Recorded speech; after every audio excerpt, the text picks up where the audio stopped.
Libyan এক যুবক হজ করার জন্য রওনা দেয়। এয়ারপোর্ট পর্যন্ত যাওয়ার পরে ইমিগ্রেশন পুলিশ বলে যে আপনার নামে কোথাও যেন একটু গরমিল আছে, আমাদেরকে একটু সময় দেন, আমরা আপনার নামটা একটু পর্যবেক্ষণ করে দেখি। তখন ওই ব্যক্তি বলল ঠিক আছে আপনারা দেখেন, আমি অপেক্ষা করতেছি। তো ওই ব্যক্তিটির নাম ছিল আমির।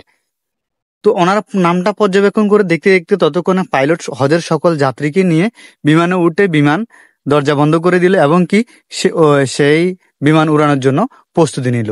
অতক্ষণে আমিরের সবকিছু ওকে হয়ে যায়। আমিরকে নেয়ার কথা বললে পাইলট বলে সে বিমানের দরজা খুলতে পারবে না।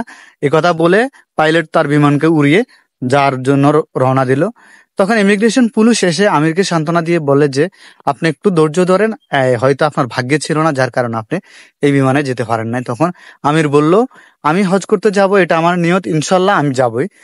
ততক্ষণে খবর এলো যে বিমানে কোথাও যেন একটু সমস্যা হলো, বিমান আবার এয়ারপোর্টে ব্যাগ আসতেছে। তো কিছুক্ষণ পরে বিমান এয়ারপোর্টে ব্যাগ আসার পরে আবার বিমানের যান্ত্রিক যে ত্রুটি ছিল ওটা সম্পূর্ণ করার পরে যখন বিমানটা আকাশে উড়ানোর জন্য রেডি হবে তখন আমিরকে নেয়ার কথা বললে পাইলট দরজা খুলতে পারবে না, সে আমিরকে নিবে না।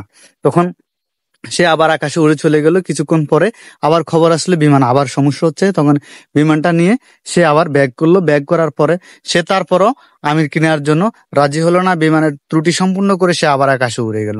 উড়ে যাওয়ার কিছুক্ষণ পরে সে আবার খবর আসলো যে তার বিমানের সমস্যা হচ্ছে।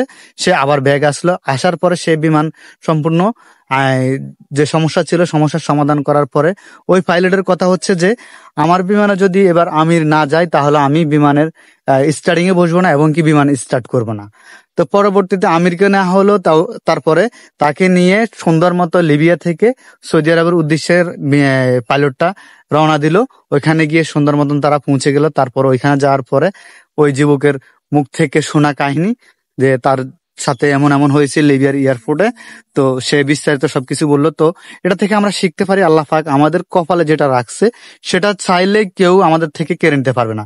যখন যেটা আল্লাহ পাক আপনার জন্য বরাদ্দ করছে দুনিয়ার যে কোনো লোক চাইলে এটা আপনার থেকে কেড়ে নিতে পারবে না। আল্লাহর প্রতি বিশ্বাস রাখতে হবে, সবসময় আল্লাহর প্রতি বিশ্বাস রেখে যখন সামনে এগিয়ে যাবেন তখন আপনি সফল হবেন ইনশাল্লাহ। সবসময় আল্লাহ পাকের প্রতি বিশ্বাস রাখবেন। তো সে পর্যন্ত ভালো থাকবেন। আল্লাহ হাফেজ।